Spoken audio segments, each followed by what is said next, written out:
smoking biscuit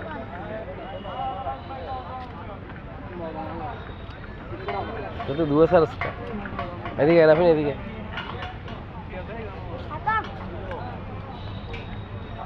ঠান্ডা ভাই একটু ভাঙাই দেন না এটা ভাই 30 টাকা লাগে ভাই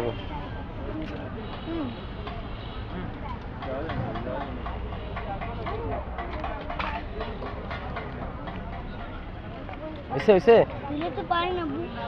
रास्ते से गोलियां देखो खा तू खा खाई शेष करता तरी बैठ तो ना খাইতে পারি না কি রে খাইতে পারি না কে এরকম তুমি একটু ধৈর্য ধরো আঙ্গুলে লাগে আই লাগে সামনে দিবে কি তুই